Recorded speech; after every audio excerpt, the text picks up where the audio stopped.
Hello everyone, welcome to my channel. Today I want to share with you a book that discusses law and ethics, the case of the Speluncean Explorers. This book uses a fictional case to take the moral dilemma to the extreme, stimulating our thinking about human nature, rules and values from all aspects. It was first designed by the American scholar Lon L in 1949, and then continued to develop 50 years later by another scholar Sabo, forming what we see today. So what is the rare and amazing case it talks about? Let me give you a brief introduction of the case first. Imagine one day, you and 4 other friends went to explore a cave in the country of Newgarth. Unfortunately, a collapse occurred, trapping you 5 people inside the cave. The food and water you brought quickly ran out. At this critical moment, you managed to contact the outside rescue team using wireless devices. But despairingly, the rescue team said they would need at least 10 more days to arrive. Experts judged that without food supplies, you 5 simply could not survive 10 days. At this time, one of your friends, Roger Wetmore, proposed that you could randomly select a person as food by drawing lots, so the rest could survive. After seeking advice from outside experts to no avail, you 5 started the draw. Eventually Wetmore himself was selected, and was killed and eaten by the other 4 against his opposition. After going through 32 days of hardship, you and the other 3 friends were finally rescued by the rescue team. However, this incident of cannibalism immediately caused controversy in society. You 4 were soon charged with intentional murder. The focus of the case naturally appeared at this point, facing the threat of death. Can cannibalism be seen as self-defense? How should judges decide on this seemingly cruel murder case? To make this case more thought-provoking, author Lon L fabricated 5 judges who gave completely different rulings on this case. 50 years later, Sabo added the views of another 9 judges. The 2 authors together designed 14 possible legal analysis angles. Here I have selected the 3 most representative core controversies and explained them to you in simple and plain language. I hope this can give you some inspiration and let you feel the subtlety of how legal scholars think about the law. The first controversy is whether the court has jurisdiction. What is jurisdiction? It is whether the court has the power to try this case. This case happened in Newgarth, and the parties involved are also citizens of Newgarth, so it seems that the Newgarth court obviously has jurisdiction. But in fact, the judges still have different opinions on this. Some judges believe that the explorers have already departed from civilized society and returned to a primitive state. The so-called civilized society is built on one premise, which is that this society can better protect the lives of each individual.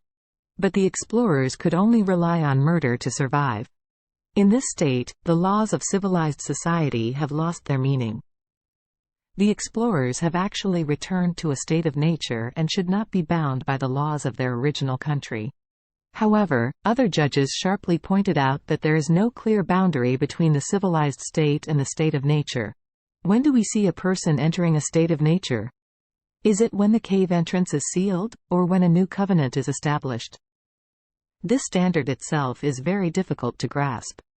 The laws of the original country should not lose effectiveness so easily. So this is the first controversy, whether the court has jurisdiction. The second focus is whether the defendant's behavior constitutes an emergency avoidance. What is emergency avoidance? It refers to actions taken under unavoidable circumstances in order to avoid danger. For example, stealing someone else's car to escape in order to flee from gangsters. This kind of behavior can usually exempt legal liability. So does the defendant's behavior constitute emergency avoidance? Judges in support of the defendant believe that the defendant faced a threat to life at the time and could only make the choice to kill in despair.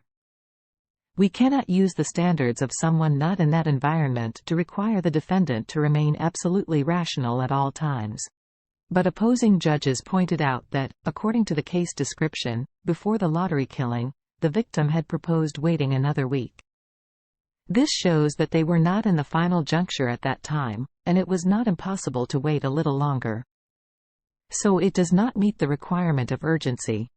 This is the second point of contention. whether the defendant's behavior constitutes emergency avoidance. The third key dispute is whether hunger can serve as a reason for the defendant's exemption from criminal responsibility. Judges in support of this reason believe that the defendants were in desperation and had no choice but to kill people. Unlike ordinary society, behavior in extreme environments cannot be judged by the same standards. But opposing judges mentioned that before the incident, Newgarth had a case where an impoverished man stole bread to relieve his hunger. The court denied his defense of hunger. A person cannot steal because of hunger, let alone kill. The defendant actually had other choices, such as waiting for someone to die naturally. So this is the third key controversy, whether hunger can indeed serve as a just reason for murder. After explaining these three key controversies, I believe you must have a general understanding of the core contradictions and debates around this fictional case. It should be noted that the purpose of the authors in designing this case is not to provide a standard answer, but to show through the confrontation of different judges' opinions that the value orientation, ethical dilemmas, and choice of interpretation methods in legal cases are extremely complicated. Compared to the court cases we see daily, which give direct conclusions, we cannot see the complicated thought process of the judges. On the contrary, the case of the Speluncean Explorers presents in full the kinds of thinking, reasoning and debates the judges made when facing the same case. Only through such dialectical process can we realize that the law often has no single absolute correct answer. It requires us to make weighing and choices in complex ethical dilemmas. Therefore, I believe the core value of this book lies not in the case itself, but in that it provides a unique perspective for thinking about the law and discussing ethics. It enlightens us that morality and rules are not simply black and white, and the same event can be understood in many ways. What is important is how we can make truly wise and responsible judgments in this diverse and complex legal world. Finally, if you want to learn more details about this case through the original book, I also highly recommend that you purchase and read the case of the Speluncean Explorers. It can serve as good material for you to learn law and exercise critical thinking skills. That's all for today. Thank you for watching. See you next time.